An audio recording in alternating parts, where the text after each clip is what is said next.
કેમ છો વિદ્યાર્થી મિત્રો? મજામાં?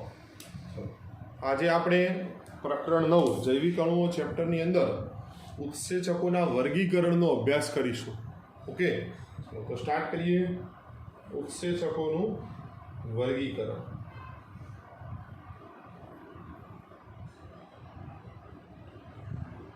વર્ગીકરણ એટલે કે ક્લાસિફિકેશન. રેડી? તો આપણે એન્ઝાઇમનું ક્લાસિફિકેશન શીખી રહ્યા છીએ, પણ શાના આધારે વર્ગીકરણ કરીએ? કોઈ પણ વસ્તુનું વર્ગીકરણ કરવા માટેનો કોઈ આધાર જુઓ. તો આપણે જાણીએ છીએ કે અત્યાર સુધીમાં હજારો ઉત્સેચકની શોધ થઈ ગઈ છે અને તેમનો અલગીકરણ અને અભ્યાસ પણ થઈ ચૂક્યો હતો. પરંતુ શાના આધારે આ ઉત્સેચકોનું અલગીકરણ અને તેનો અભ્યાસ થયો એ બહુ મહત્વનું છે. તો ઉત્સેચકો દ્વારા જુદી જુદી પ્રક્રિયાઓ ઉત્પ્રેરિત કરવામાં આવે અને આ જુદી જુદી પ્રક્રિયાઓ કેવા પ્રકારની તે ઉત્પ્રેરિત કરે છે તેના આધારે ઉત્સેચકોનું શું થાય છે? વર્ગીકરણ. રેડી? તો આપણે પહેલાં નોંધીએ હજારો ઉત્સેચકો. રેડી? અત્યાર સુધીમાં હજારો ઉત્સેચકોની શોધ થઈ ગઈ. ત્યારબાદ તેનું અલગીકરણ થઈ ગયું. રેડી? અને તેનો અભ્યાસ પણ થઈ ચૂક્યો હતો.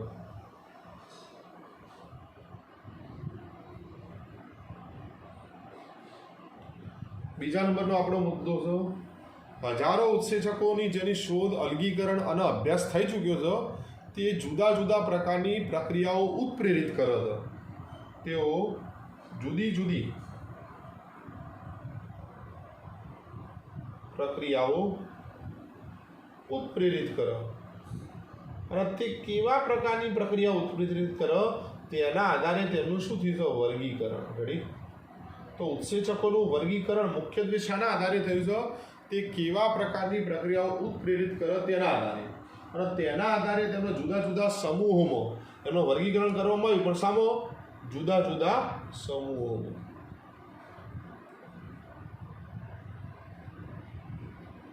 રેડી? તો તેમના જુદા જુદા સમૂહોમાં વર્ગીકૃત કરવામાં આવ્યા.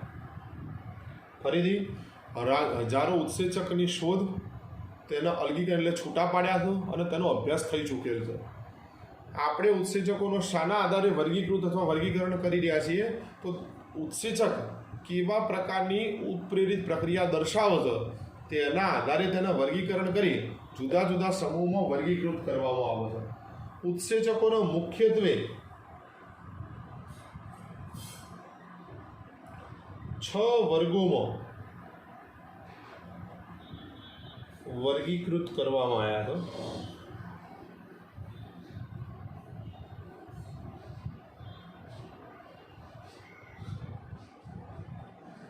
કેટલા વર્ગોમાં વર્ગીકૃત કરવામાં આવ્યા છે? 6 વર્ગોમાં.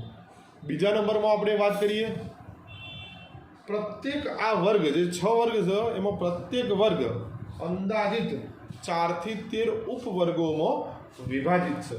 તો પ્રત્યેક વર્ગ 4 થી 13 ઉપવર્ગોમાં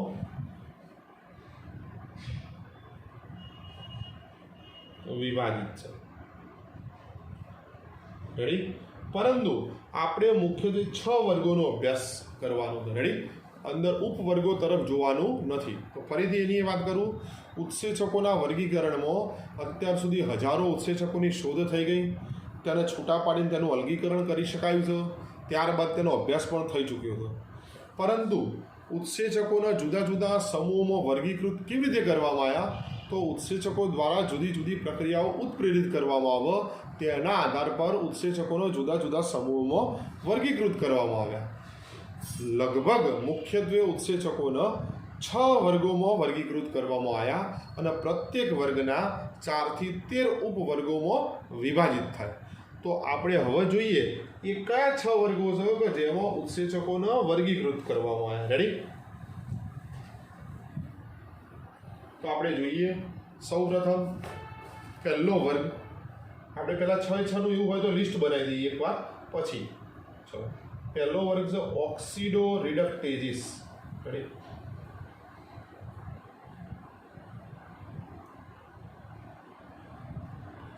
ચલો બીજા નંબરનો હતો ટ્રાન્સફરેજીસ.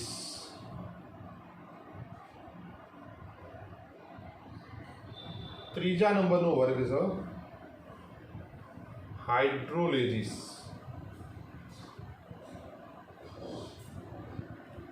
ચોથા નંબરનો વર્ગ છે લાયેજીસ, પાંચમા નંબરનો વર્ગ છે આઇસોમરેજીસ. રેડી? પાંચમા નામ શું છે? આઇસોમરેજીસ. છઠ્ઠા નંબરનો જે વર્ગ છે જેને આપણે લિગેજીસ અથવા ઓબ્લિકમાં સિન્થેટેજ, સિન્થેટેજીસ પણ લખી શકાય. રેડી? અથવા સિન્થેટેજ. કમ્પ્લીટ.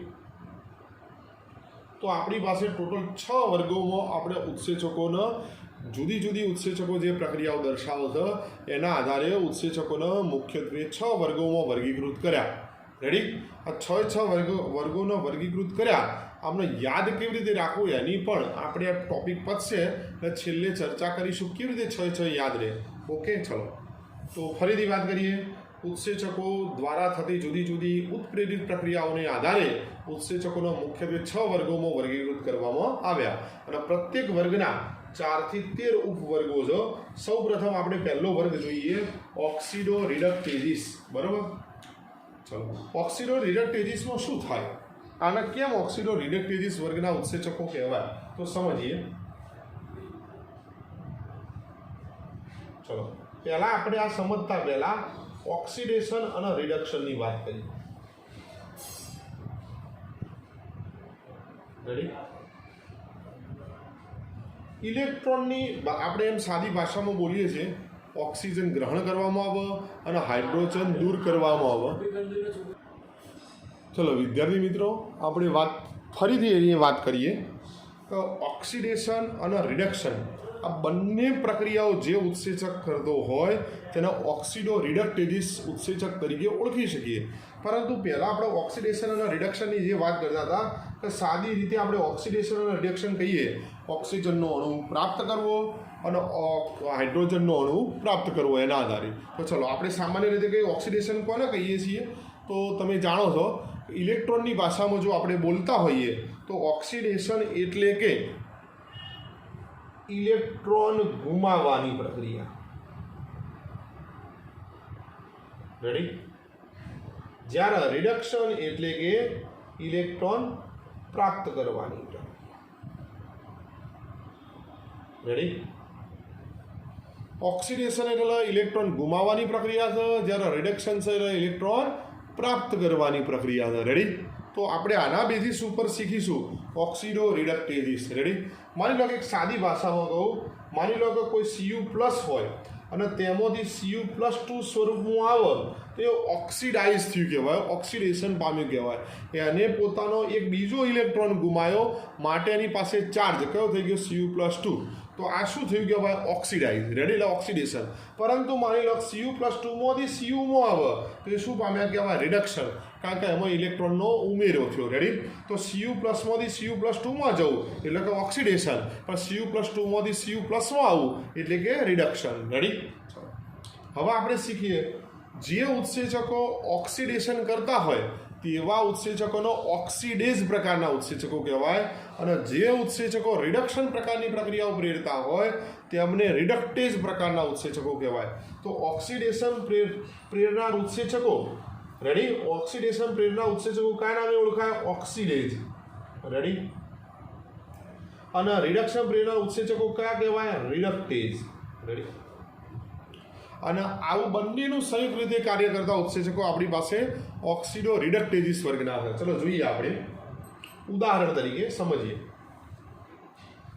ઉત્સેચક કે જે બે પ્રક્રિયકો S અને S' ઓક્સિડો રિડક્શનની પ્રક્રિયા ઉત્પ્રેરિત કરતા હોય એવા ઉત્સેચકો કે જે બે પ્રક્રિયકોમાં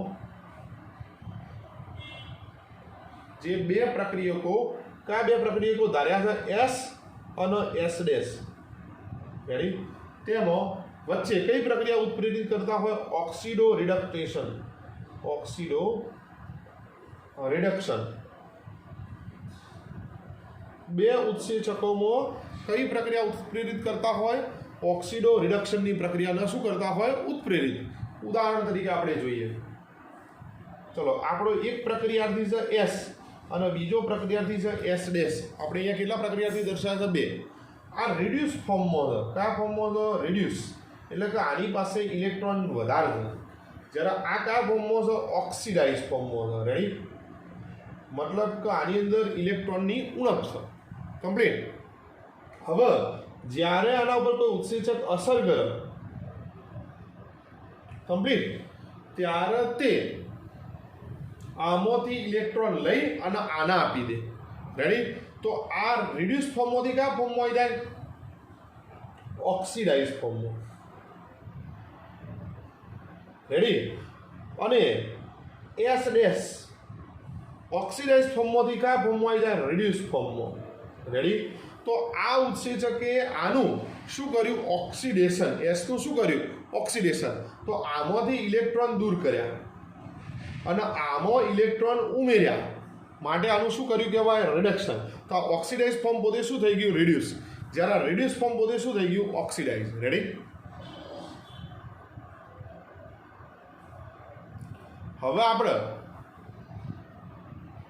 એક વાત બીજી કહીએ કે ડિહાઇડ્રોજિનેઝ ઓક્સિડો રિડક્ટેજીસ પ્રકારના જ ઉત્સેચક કયા હોય? ડિહાઇડ્રોજિનેઝ.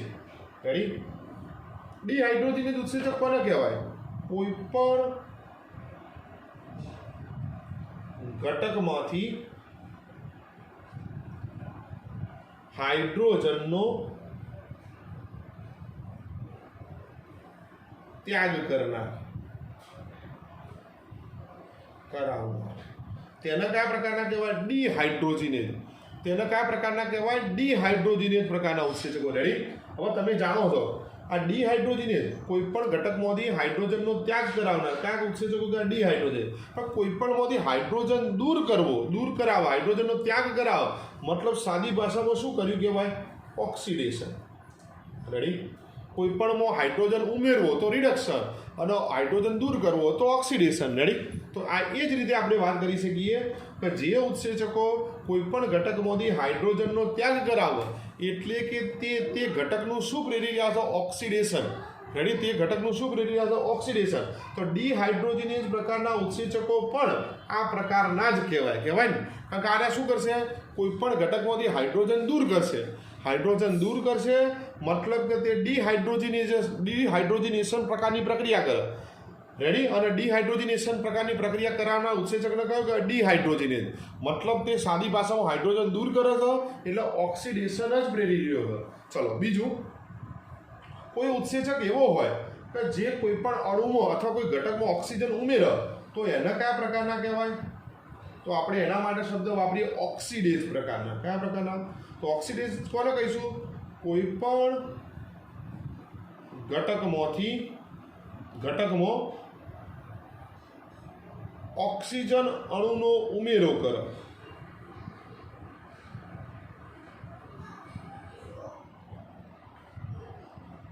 રેડી? તે પણ કયા પ્રકારના કહેવાય? ઓક્સિડેઝ.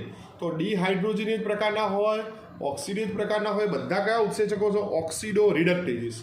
ઓક્સિડો રિડક્ટેજીસનું કાર્ય શું છે? 2 પ્રક્રિયાથી આપ્યા છે. જે રિડ્યુસ ફોર્મમાં હતું એમાંથી ઇલેક્ટ્રોન દૂર કરી આમાં ઉમેર્યું તો આ ઓક્સિડાઇઝ થઈ ગયું, આ રિડક્શન પામી ગયું. આવું વ્યવહારુ ઉદાહરણ કોઈ પ્રક્રિયામાં જોવા મળતું ઉદાહરણ તો આપણે જોઈએ. રેડી? ચલો આટલી વાત ખબર પડી. પહેલા પ્રકારમાં ઉત્સેચકોના વર્ગીકરણના પહેલા પ્રકારમાં આપણે કયો પ્રકાર ભણ્યા? ઓક્સિડો રિડક્ટેજીસ. ઓક્સિડો રિડક્ટેજીસ ઉત્સેચકનું કાર્ય શું? જે 2 પ્રક્રિયકોનો એકનું શું પ્રેરક? ઓક્સિડેશન પ્રેરક, તો બીજાનું શું પ્રેરક? રિડક્શન. અહીંયા રિડ્યુસ ફોર્મ શું થાય છે? ઓક્સિડાઇઝ. રેડી? માટે એસનું એ શું કરી રહ્યો છે? ઓક્સિડેશન. જ્યારે એસ ફોર્મ જે ઓક્સિડાઇઝ હતું એમાં શું ઉમેર્યો? ઇલેક્ટ્રોન, તો એ શું થઈ ગયો? રિડ્યુસ થઈ ગયો. આવું આપણે એક પ્રક્રિયામાં થતું ઉદાહરણ જોઈએ. બીજું યાદ રાખીશું, જે ઉત્સેચકો હાઇડ્રોજનના પરમાણુને દૂર કરાવે તેવા ઉત્સેચકો ડિહાઇડ્રોજિનેઝ એટલે કે તે પણ ઓક્સિડેશનનું જ કાર્ય કરી રહ્યા છે. અથવા કોઈ પદાર્થમાં ઓક્સિજન ઉમેરે તો એ પણ ઓક્સિડેઝ ઉત્સેચક કહેવાય. તે પણ ઓક્સિડેશનનું જ કાર્ય કરી રહ્યા છે. રેડી? ચલો જોઈએ. આપણે એક પ્રક્રિયા જોઈએ એટલે એના ઉપરથી આઈડિયા આવે. ચલો આપણે એસ અને એસ ડેશ એમ 2 આપણી પાસે શું હતા? એસ અને એસ ડેશ એમ આપણી પાસે 2 શું હતા? પ્રક્રિયકો. તો અહીંયા બે પ્રક્રિયક લખું છું, એક સક્સિનેટ, રેડી, એના પ્રક્રિયામાં એક બીજો મદદરૂપ થતો બીજો એક પ્રક્રિયક અહીંયા દર્શાવે છો, એફએડી. રેડી, ચલો. સક્સિનેટ અત્યારે કયા ફોર્મમાં છે? રિડ્યુસ. જ્યારે આ એફએડી કયા ફોર્મમાં છે? ઓક્સિડાઇઝ. રેડી. હવે આપણે આના ઉપર એક ઉત્સેચક અસર કરે છે. ઉત્સેચકનું નામ છે સક્સિનિક ડિહાઇડ્રોજિનેઝ. કયો?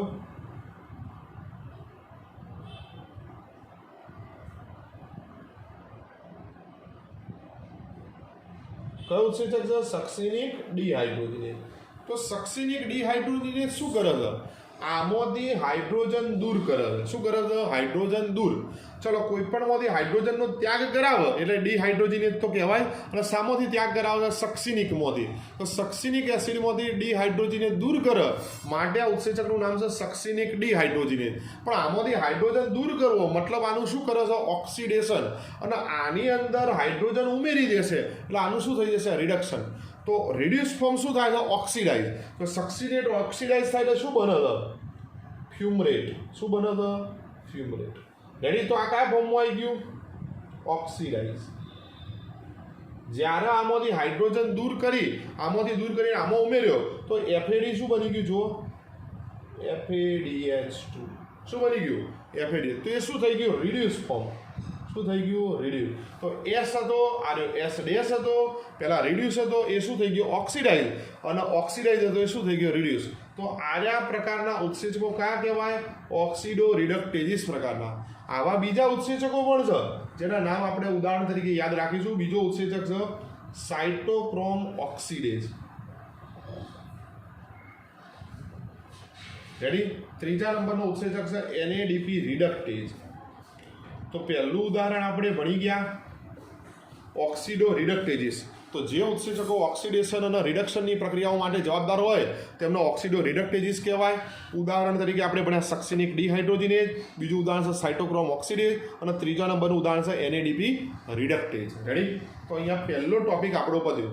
ટોપિક નંબર 2 આપણો.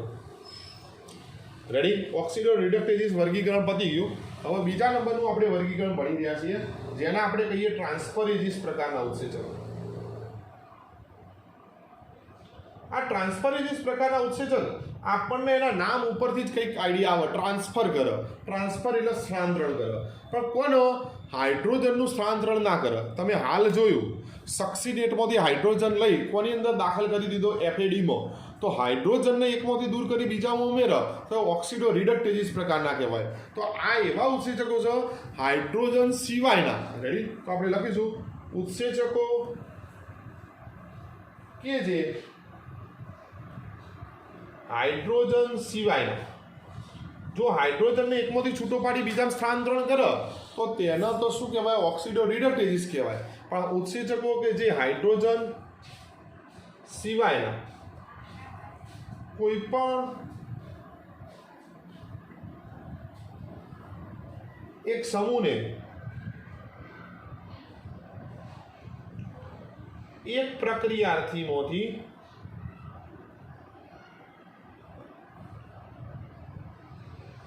બીજા પ્રક્રિયાર્થી સાથે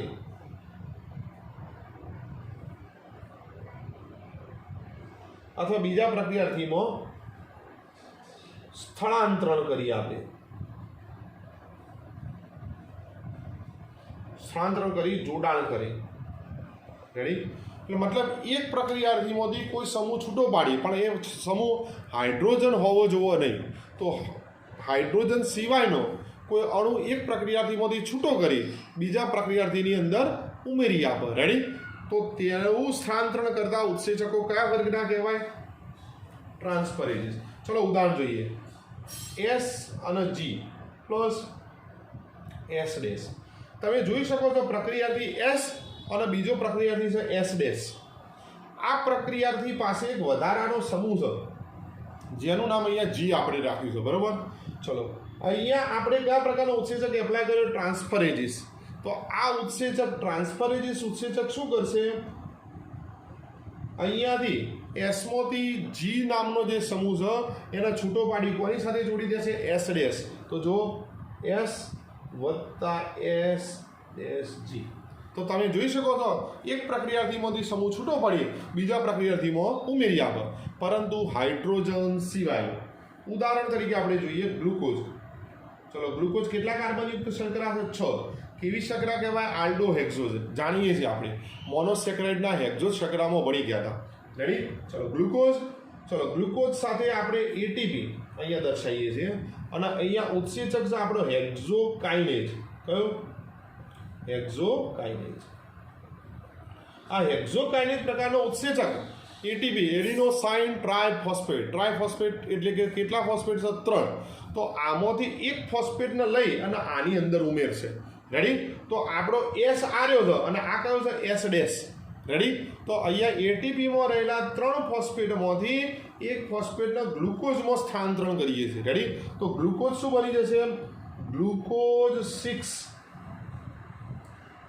ફોસ્ફેટ રેડી પ્લસ એટીપીમાં 3 ફોસ્ફેટ હતા તો 3માંથી એક ફોસ્ફેટ દૂર થઈ ગયો તો 2 વધ્યા તો એડિનોસાઇન ડાયફોસ્ફેટ રેડી તો હેક્ઝોકાઇનેઝ પ્રકારનો ઉત્સેચક કયા પ્રકારનો કહેવાય ટ્રાન્સફરેજીસ એને શું ટ્રાન્સફર કર્યું એટીપીમાં 3 ફોસ્ફેટ હતા તે પૈકીનો એક ફોસ્ફેટ સ્થાનાંતરિત કરી કોની અંદર ઉમેર્યો ગ્લુકોઝમાં તો શું બન્યો ગ્લુકોઝ 6 ફોસ્ફેટ તો આવો હેક્ઝોકાઇનેઝ પ્રકારના ઉત્સેચકો ફોસ્ફોરાયલેશન અને ડીફોસ્ફોરાયલેશનની પ્રક્રિયાઓ સાથે સંકળાયેલા હોય એટલે કે કાઇનેઝ પ્રકારના અને હેક્ઝોઝ શર્કરામાં ફોસ્ફેટ ઉમેરે છે માટે એનું નામ છે હેક્ઝોકાઇનેઝ રેડી તો હેક્ઝોકાઇનેઝ કયા પ્રકારનો ઉત્સેચક કહેવાય ટ્રાન્સફરેજીસ રેડી ચલો ત્રીજા નંબરનું જોઈએ યાદ રહ્યું વિદ્યાર્થી મિત્રો ટ્રાન્સફરેજીસ એટલે એક પ્રક્રિયાર્થીમાંથી હાઇડ્રોજન સિવાયનો પદાર્થ લઈ બીજા પ્રક્રિયાર્થીમાં સ્થાનાંતરિત કરનાર ઉત્સેચકો રેડી તો આપણો હેક્ઝોકાઇનેઝ ઉત્સેચક ટ્રાન્સફરેજીસ પ્રકારનો ઉત્સેચક છે ચલો નંબર 3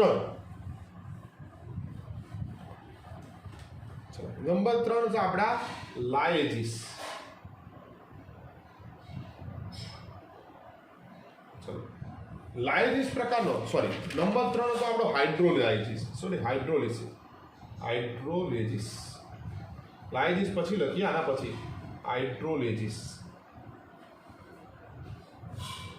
ચલો હાઇડ્રોલિસિસ કઈ પ્રક્રિયા કરો તો જે ઉત્સેચકો હાઇડ્રોલિસિસ નામની પ્રક્રિયા દર્શાવતા હોય કઈ પ્રક્રિયા હાઇડ્રોલિસિસ એટલે કે આપણે જાણીએ છીએ જળ વિભાજન અથવા જળ વિચ્છેદન પણ આપણે એને વ્યાખ્યાયિત સી રીતે કરીશું જે ઉત્સેચકો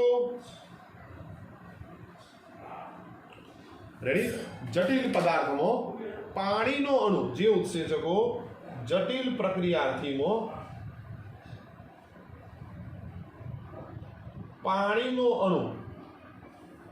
પાણીનો અણુ ઉમેરી તેનું વિઘટન કરી સરળ નિપજમાં રૂપાંતરણ પ્રેરે તેવા ઉત્સેચકો કયા પ્રકારના કહેવાય તેવા ઉત્સેચકો હાઇડ્રોલેજીસ કારણ શું જટિલ પ્રક્રિયામાં પાણીનો અણુ ઉમેરીને સરળમાં ફેરવ્યા મતલબ જટિલ પદાર્થનું વિઘટન કરી સરળ બનાવ્યા અને પાણીના અણુ વડે બનાવ્યા તો આ પ્રક્રિયા કઈ કહેવાય હાઇડ્રોલિસિસ તો હાઇડ્રોલિસિસ પ્રક્રિયા કરતા ઉત્સેચકો કયા પ્રકારના કહેવાય હાઇડ્રોલેજીસ આવા ઉત્સેચકોનો ગુજરાતીમાં જલ વિચ્છેદક રાઈટ તો આવું આપણે એક ઉદાહરણ જોઈએ દાખલા તરીકે આપણી માલ્ટોઝ શર્કરા રેડી આ માલ્ટોઝ શર્કરા યાદ કરાવો ડાયસેકેરાઇડ આપણે ભણી ગયા છે ગ્લુકોઝ પ્લસ ગ્લુકોઝ રેડી ભેગા થઈ માલ્ટોઝ બને ડાયસેકેરાઇડ વચ્ચે ગ્લાયકોસિડિક બંધ બનેલો હતો ડાયસેકેરાઇડનું ઉદાહરણ છે ડાયસેકેરાઇડ આપણા ભણવા પ્રમાણે સુક્રોઝ લેક્ટોઝ અને માલ્ટોઝ રેડી તો માલ્ટોઝ છે માલ્ટોઝના અણુમાં આ જટિલ અણુ કહેવાય કેવો કહેવાય જટિલ રેડી ડાયસેકેરાઇડ છે અને આ જટિલ અણુમાં શાનો અણુ ઉમેરશે પાણીનો અણુ ઉમેરી કયો ઉત્સેચક અસર કરે માલ્ટેજ કયો ઉત્સેચક માલ્ટેજ અને એમાં સામો ફેરવો ગ્લુકોઝ પ્લસ ગ્લુકોઝ એટલે 2 મોનોસેકેરાઇડના અણુ બનાવો કેટલા બનાવે 2 તો ડાયસેકેરાઇડનો જટિલ અણુ તૂટી મોનોસેકેરાઇડના 2 સરળ અણુનું નિર્માણ થયું ડાયસેકેરાઇડનો જટિલ અણુ તૂટી મોનોસેકેરાઇડના બે સરળ અણુનું નિર્માણ થયું. રેડી? કોના વડે? માલ્ટેજ. તો માલ્ટેજ ઉત્સેચક કયા પ્રકારનું કહેવાય? હાઇડ્રોલિસિસ. કારણ શું? કારણ કે તેને પાણીનો અણુ ઉમેરી જટિલ પદાર્થને સમ ફેરવ્યા સરળમાં, ડાયસેકેરાઇડનું રૂપાંતરણ સમ કર્યું બે મોનોસેકેરાઇડમાં. માટે માલ્ટેજ પ્રકારનો ઉત્સેચક કયો કહેવાય? હાઇડ્રોલિસિસ. આ જ રીતે ડાયપેપ્ટાઇડનું પાચન કરનાર ઉત્સેચક પણ કયા પ્રકારના કહેવાય? હાઇડ્રોલિસિસ. કારણ કે ડાયપેપ્ટાઇડને એરિયા સામો ફેરવશે, તો ડાયપેપ્ટાઇડને એરિયા સામો ફેરવશે બે એમિનો એસિડમાં. રેડી? એ જ રીતે અહીંયા માલ્ટોઝની જગ્યાએ લેક્ટોઝ હોય તો લેક્ટોઝ ઉપર અસર કરતો ઉત્સેચક લેક્ટેજ, અને લેક્ટેજ સામો ફેરવા ગેલેક્ટોઝ પ્લસ ગ્લુકોઝ, તો એ પણ કયો ઉત્સેચક કહેવાય? હાઇડ્રોલિસિસ. રેડી? હાઇડ્રોલિસિસ ઉત્સેચકો કયા કયા બંધ તોડી શકે? તો આ પ્રકારના ઉત્સેચકો પાણીનો અણુ ઉમેરી કયા બંધ તોડવા માટે સક્ષમ છે? તો મોટા ભાગે આ પ્રકારના ઉત્સેચકો એસ્ટર, બીજા નંબરનો ઇથર, પેપ્ટાઇડ બંધ, ગ્લાયકોસિડિક બંધ. રેડી? પછી કાર્બન કાર્બન બંધ. રેડી? આ જ રીતે કાર્બન હેલાઇડ બંધ, અને છેલ્લા નંબરનો ફોસ્ફેટ નાઇટ્રોજન બંધ. આવા બધા જ બંધમાં પાણીનો અણુ ઉમેરી તેઓ જટિલ પદાર્થોનો શું બનાવી શકે? સરળ. તો બધા બંધો ઉપર અસર કરતો ઉત્સેચક કયો છે? હાઇડ્રોલિસિસ. એટલે કે જટિલ પદાર્થમાં પાણીનો અણુ ઉમેરી તેને સરળ પદાર્થમાં રૂપાંતરણ કરતો. તો માલ્ટેજ, સુક્રેજ અને લેક્ટેજ એ બધા કયા પ્રકારના ઉત્સેચકો છે? હાઇડ્રોલિસિસ. એ રીતે પેપ્ટિડેજ જે ઉત્સેચક પેપ્ટાઇડ બંધને તોડે છે એ પણ કયા પ્રકારના ઉત્સેચકો છે? હાઇડ્રોલિસિસ પ્રકારના. રેડી? ચલો આગળ. હવે ચોથા નંબરનો આપણે વર્ગ જોઈએ, લાયજીસ. રેડી?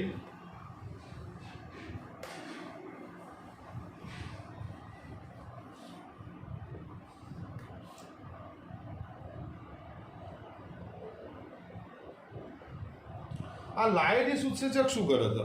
લાયજીસ ઉત્સેચક પણ જટિલ પદાર્થનો સામો ફેરવશે સરળમાં જ. રેડી? પણ પાણીનો અણુ ઉમેર્યા સિવાય. જટિલ પદાર્થોના સામો ફેરવશે સરળમાં, પરંતુ પાણીનો અણુ ઉમેર્યા સિવાય. પહેલાં આપણે જે કન્ટેન્ટ બોલું છું એ ટેક્સ્ટ બુક પ્રમાણેની વાત કરું છું. રેડી? ટેક્સ્ટ બુક શું સમજાવે છે આપણને? તો લાયજીસ પ્રકારનો જે ઉત્સેચક છે એ જળ વિભાજન સિવાય. જળ વિભાજન સિવાય એટલે શું? કે પાણીનો અણુ ઉમેર્યા સિવાય. રેડી? જટિલ પદાર્થના સરળમાં ફેરવવાના છે, પણ શું ઉમેર્યા સિવાય? પાણીનો અણુ. અને પાણીનો અણુ ઉમેરી પ્રક્રિયા કરીએ તો જળ વિભાજન. તો અહીંયા લખ્યું છે જળ વિભાજન સિવાય, એટલે કે પાણીનો અણુ ઉમેર્યા સિવાય.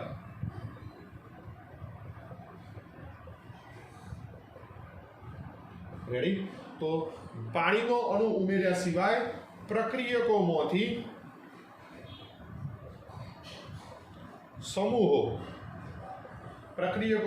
સમૂહો દૂર કરવા માટે રેડી સંકળાયેલા ઉત્સેચકો. ચલો આમની વ્યાખ્યા ટેક્સ્ટ બુક પ્રમાણે વ્યાખ્યા શું છે? પાણીનો જળ વિભાજન સિવાય, એટલે કે પાણીનો અણુ ઉમેર્યા સિવાય કોઈ પણ પ્રક્રિયકોમાં જે સમૂહ આવેલા હોય એ દૂર કરવા હોય. એટલે પ્રક્રિયકમાં પહેલાં સમૂહ આવેલા હોય એટલે જટિલ હોય, પણ એમાંથી સમૂહ દૂર કરી દે એટલે કેવું બની જાય? સરળ. રેડી? તો પ્રક્રિયકોમાંથી સમૂહને દૂર કરવા હોય પણ પાણીનો અણુ ઉમેર્યા સિવાય, તો એવા ઉત્સેચકો કયા પ્રકારના કહેવાય? લાયજીસ. કયા પ્રકારના? લાયજીસ. રેડી? ચલો એક ઉદાહરણ તરીકે લઈએ. કાર્બન કાર્બન આ બે અહીંયા અણુ જોડાયેલા છે, પરમાણુઓ, અને એની સાથે બે સમૂહ જોડાયેલા છે. આ સાથે એક્સ અને આની સાથે વાય છે. ચલો આના ઉપર કયા પ્રકારનું ઉત્સેચક એપ્લાય કરીએ? લાયજીસ. લાયજીસ ઉત્સેચક અંદર પાણીનો અણુ ઉમેરતો નથી. રેડી? તો પાણીનો અણુ ઉમેર્યા સિવાય એ આ બંધ તોડે તો શું મુક્ત થશે? એક્સ તથા વાય. અને આના વચ્ચે કાર્બન કાર્બન શું બનશે? દ્વિબંધ. આ બંધ કાર્બન અહીંયા તમે જોઈ શકો છો કેટલા બંધ બનાવી રાખ્યા છે? 1 2. આ કાર્બનની પણ 1 2. તો અહીંયા કાર્બન કાર્બન શું બને છે? દ્વિબંધ. રેડી? તો ફરીથી કાર્બન કાર્બન સાથે અહીંયા વધારાના સમૂહ જોડાયેલા હતા. આવા સમૂહનો પાણીનો અણુ ઉમેર્યા સિવાય આપણે દૂર કર્યા. રેડી? પણ આનું એક આપણે વ્યવહારુ ઉદાહરણ પણ અથવા પ્રક્રિયામાં આવતું ઉદાહરણ પણ ભણીશું. રેડી? કયું ઉદાહરણ? તો ચલો ગ્લાયકોલિસિસની પ્રક્રિયામાં. કઈ પ્રક્રિયામાં? ગ્લાયકોલિસિસની પ્રક્રિયામાં ફ્રુક્ટોઝ 1,6 બાયફોસ્ફેટ કોણ ગ્લાયકોલિસિસની પ્રક્રિયામાં 6 કાર્બનયુક્ત કીટોહેક્ઝોઝ શર્કરા છે કઈ છે ફ્રુક્ટોઝ ફ્રુક્ટોઝના પહેલા અને છઠ્ઠા કાર્બન ઉપર કોણ જોડાયેલું છે ફોસ્ફેટ તો એનું નામ શું પડ્યું ફ્રુક્ટોઝ 1,6 બાયફોસ્ફેટ આના ઉપર અસર કરતો એક ઉત્સેચક છે જેનું નામ છે આલ્ડોલેજ કયો ઉત્સેચક આલ્ડોલેજ આલ્ડોલેજ આ 6 કાર્બનયુક્ત શર્કરા કે ફ્રુક્ટોઝ 1,6 બાયફોસ્ફેટ કેટલા કાર્બનની છે 6 તો 6 કાર્બનયુક્ત શર્કરાનું પહેલા કાર્બન ઉપર એ ફોસ્ફેટ જોડાયેલો છે અને છઠ્ઠા કાર્બન ઉપર એ ફોસ્ફેટ જોડાયેલો તો 6 કાર્બનયુક્ત શર્કરાનું આલ્ડોલેજ ઉત્સેચક પાણીનો અણુ ઉમેર્યા વગર 3 કાર્બનની 2 શર્કરામાં રૂપાંતરણ કરે એક 3 કાર્બનની કઈ શર્કરા DHAP અને બીજી કઈ શર્કરા PGAL રેડી આ DHAP છે એનું આખું નામ છે ડાયહાઇડ્રોક્સી એસિડોન ફોસ્ફેટ જે કીટો ટ્રાયોડ છે રેડી જ્યારે આ બાજુ છે ફોસ્ફોગ્લિસરાલ્ડિહાઇડ જે આલ્ડો ટ્રાયોડ છે આ પણ 3 કાર્બનની છે આ પણ 3 કાર્બનની છે આની પાસે 2 ફોસ્ફેટ હતા એક ફોસ્ફેટ આની પાસે આવી ગયું એક આની પાસે 6 કાર્બનનું હતું કેટલા કાર્બનમાં બની ગયું 3 પરંતુ પાણીનો અણુ ઉમેર્યા સિવાય તો આ આલ્ડોલેજ પ્રકારનો ઉત્સેચક પાણીનો અણુ ઉમેર્યા સિવાય જટિલ પદાર્થોનું સામો રૂપાંતરણ કરે છે સરળ તો આપણે એવું કીધું છે જળ વિભાજન કર્યા સિવાય એટલે કે પાણીનો અણુ ઉમેર્યા સિવાય પ્રક્રિયકોમાંથી સમૂહને દૂર કરવા તો આપણે આ ઉદાહરણ લીધું પરંતુ ગ્લાયકોલિસિસ પ્રક્રિયામાં જે આલ્ડોલેજ ઉત્સેચક છે એ કયા પ્રકારનો ઉત્સેચક છે લાયેજીસ જે જટિલ પદાર્થોનો સામો ફેરવે છે સરળમાં પરંતુ પાણીનો અણુ ઉમેર્યા સિવાય માટે એ પણ કયા પ્રકારનો ઉત્સેચક કહેવાય આલ્ડોલેજ એ લાયેજીસ પ્રકારનો રેડી તો ફ્રુક્ટોઝ 1,6 બાયફોસ્ફેટ જેવી કીટો હેક્ઝોઝ શર્કરાનું આ કીટો ટ્રાયોઝ અને આલ્ડો ટ્રાયોઝમાં રૂપાંતરણ થાય તો 6 કાર્બનની શર્કરા 3 કાર્બનની શર્કરામાં રૂપાંતરણ થાય પાણીનો અણુ ઉમેર્યા સિવાય તો આવો ઉત્સેચક કયો આલ્ડોલેજ અને તે કયા પ્રકારનો ઉત્સેચક કહેવાય લાયેજીસ તો આપણે 4 વર્ગનું વર્ગી અભ્યાસ કરી ગયા ઉત્સેચકોના હજુ પણ બીજા 2 વર્ગ બાકી છે ચલો તો હવે કયો વર્ગ આવે છે આઇસોમરેજીસ ચલો જોઈએ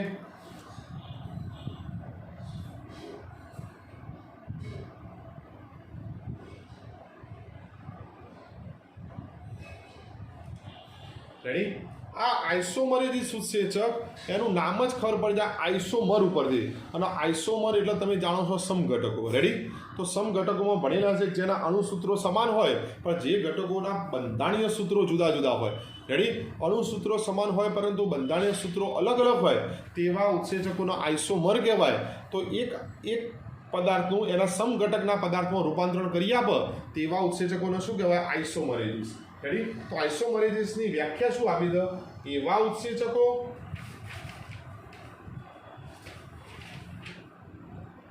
રેડી કે જે પ્રકાશીય ભૌમિતિક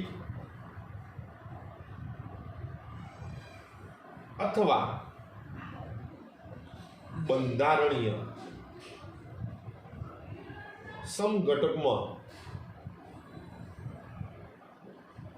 આંતર રૂપાંતરણને ઉત્પ્રેરિત કરે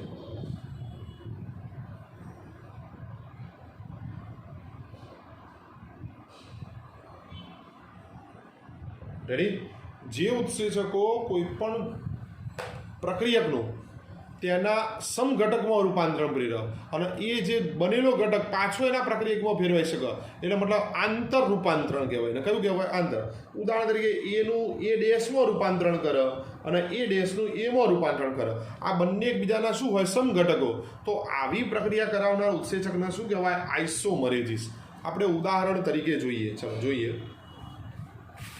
ગ્લાયકોલિસિસ પ્રક્રિયા દરમિયાન ગ્લુકોઝ 6 ફોસ્ફેટ કયું ગ્લુકોઝ 6 ફોસ્ફેટ તમે જાણો જ છો ગ્લુકોઝનો સમઘટક તરીકે ફ્રુક્ટોઝ ઓળખાય ગ્લુકોઝનું બંધારણીય સ્ટ્રક્ચર ગ્લુકોઝ આલ્ડોહેક્ઝોઝ કહેવાય જ્યારે ફ્રુક્ટોઝ કીટોહેક્ઝોઝ કહેવાય તો ગ્લુકોઝ 6 ફોસ્ફેટનું રૂપાંતરણ ફ્રુક્ટોઝ 6 ફોસ્ફેટમાં રેડી તો ગ્લુકોઝ અને ફ્રુક્ટોઝ તમે જાણો જ છો ગ્લુકોઝ અને ફ્રુક્ટોઝ એકબીજાના સમઘટકો છે આ આલ્ડોહેક્ઝોઝ પ્રકારની શર્કરા છે કીટોહેક્ઝોઝ આના છઠ્ઠા કાર્બન ઉપર ફોસ્ફેટ છે આના છઠ્ઠા કાર્બન ઉપર ફોસ્ફેટ આ બંનેના અણુસૂત્રો સમાન છે, પરંતુ જ્યારે બંધારણીય સૂત્રો દોરીએ ત્યારે આના પહેલા કાર્બન ઉપર આલ્ડીહાઇડ દર્શાવીએ છીએ અને આના બીજા કાર્બન ઉપર કીટોન દર્શાવીએ છીએ. રેડી? તો બંનેના બંધારણીય સૂત્રો જુદા છે. અણુસૂત્રો C6H12O6 જ છે. રેડી? તો આવી પ્રક્રિયા માટે જે જવાબદાર ઉત્સેચક છે ફ્રુક્ટોઝ આઇસોમરેઝ. કયો ઉત્સેચક? ફ્રુક્ટોઝ આઇસોમરેઝ. રેડી? તો આ ઉત્સેચક આઇસોમરેઝિસ વર્ગનો છે. કયા વર્ગનો છે? આઇસોમરેઝિસ. કારણ તે ગ્લુકોઝના એના સમઘટક ફ્રુક્ટોઝ એટલે કે ગ્લુકોઝ 6 ફોસ્ફેટનું ફ્રુક્ટોઝ 6 ફોસ્ફેટમાં રૂપાંતરણ કરે છે. રેડી? માટે આ ઉત્સેચક ફ્રુક્ટોઝ આઇસોમરેઝ તે આઇસોમરેઝિસ વર્ગનો ઉત્સેચક કહેવાય. રેડી? ચલો, છેલ્લો નંબર લિગેજીસ અથવા સિન્થેટેજ પ્રકારના ઉત્સેચકો. અત્યાર સુધી આપણે જે આગળ ઉત્સેચક બે ભણી ગયા, એક ભણી ગયા હાઇડ્રોલેજીસ અને એક લાયજીસ. એ જટિલ પદાર્થોને સરળ બનાવતા હતા, એટલે તોડનારા ઉત્સેચક હતા, જોડનારા ઉત્સેચક નતા. પરંતુ હવે જે આપણે ઉત્સેચક ભણવા જઈ રહ્યા છે લિગેજીસ. રેડી? તો લીગ બનાવે, લીગ એટલે કે જોડાણ કરી આપે એવા ઉત્સેચકો છે લિગેજીસ. અથવા સિન્થેસિસ એટલે સંશ્લેષણ કરે, તો એના ઉપર એનું બીજું નામ છે લિગેજીસ અથવા સિન્થેટેજ પ્રકારના. રેડી? તો છેલ્લો વર્ગ આપણો લિગેજીસ અથવા સિન્થેટેજ પ્રકારના. આ પ્રકારના ઉત્સેચકો કેવી રીતે કાર્ય કરે? તો આ ઉત્સેચકો બે રસાયણો ને પરસ્પર જોડાણ માટે ઉત્પ્રેરિત કરે. મતલબ બે પદાર્થો અથવા બે પ્રક્રિયાર્થીઓને એકબીજા સાથે જોડી આપો તો તેવા ઉત્સેચકો કયા નામે ઓળખાય? લિગેજીસ અથવા સિન્થેટેજ. ચલો જોઈએ. જેમ કે તેઓ શું કરે? કાર્બન અને ઓક્સિજન બંધ, કાર્બન અને સલ્ફર બંધ, કાર્બન અને નાઇટ્રોજન બંધ, અથવા ફોસ્ફેટ અને ઓક્સિજન એટલે ફોસ્ફરસ અને ઓક્સિજન વચ્ચે જોડાણ કરી બંધોનું નિર્માણ કરે. કાર્બન અને ઓક્સિજન વચ્ચે જોડાણ કરે, કાર્બન અને સલ્ફર, કાર્બન અને નાઇટ્રોજન, ફોસ્ફરસ અને ઓક્સિજન આવા અણુઓ વચ્ચે અથવા પરમાણુ વચ્ચે જોડાણ કરી બંધનું નિર્માણ કરે. આ પ્રકારના ઉત્સેચકો જોડાણ કરવા માટે એટીપીમાં રહેલા પાયરોફોસ્ફેટ બંધમાંથી શક્તિનો વપરાશ કરે. એટીપીના 3 ફોસ્ફેટો છે જે એકબીજા સાથે બંધથી જોડાયેલા હતા, તે પાયરોફોસ્ફેટ બંધમાંથી આવા બંધ બનાવવા માટે શું કરે? શક્તિનો વપરાશ. તો શક્તિનો વપરાશ ક્યાંથી કરે છે? એટીપીમાંથી. આવું એક ઉદાહરણ જોઈએ. જોજો. Acetic acid complete. Acetic acid કોની સાથે જોડાવું છે? એક સહઉત્સેચક છે જેનું નામ છે કોએન્ઝાઇમ એ. ઘણી જગ્યાએ આની જગ્યાએ COA એવું લખેલું આવે. કોએન્ઝાઇમ એ એટલે કે COA. રેડી? આ બંનેને એકબીજા સાથે જોડાણ કરવું છે, પણ જોડાણ કરવા માટે શક્તિ કોણ પૂરી પાડે? એટીપી. રેડી? એટીપીના પાયરોફોસ્ફેટ બંધમાંથી શું પ્રાપ્ત થશે? શક્તિ. જોઈએ શું બને જોજો. આ દરમિયાન આપણે કહી શકીએ એસિડાઇલ. આ દરમિયાન એસિડિક એસિડ સાથે કોણ જોડાઈ રહ્યું છે? કોએન્ઝાઇમ એ. એસિડિક એસિડ સાથે કોએન્ઝાઇમ એ જોડાઈ રહ્યા હતા. રેડી? તો શું બને? Acetyl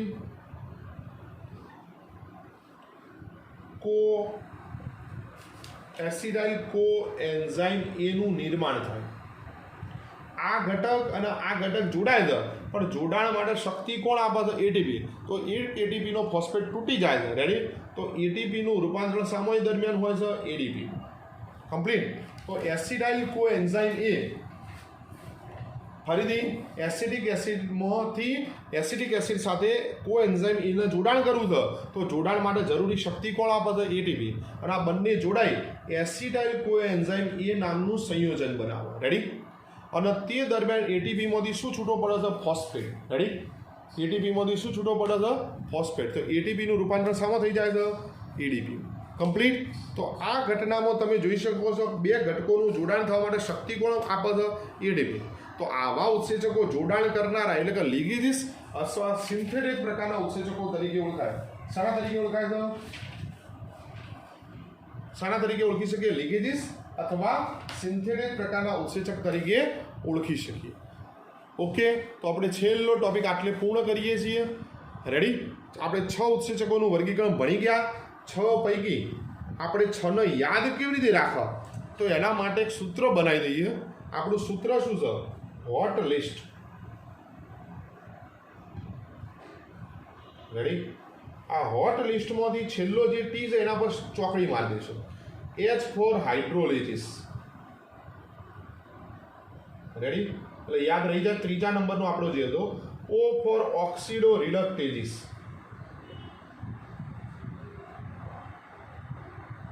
T for transferases. L for ligases. I for આઇસોમરેજીસ.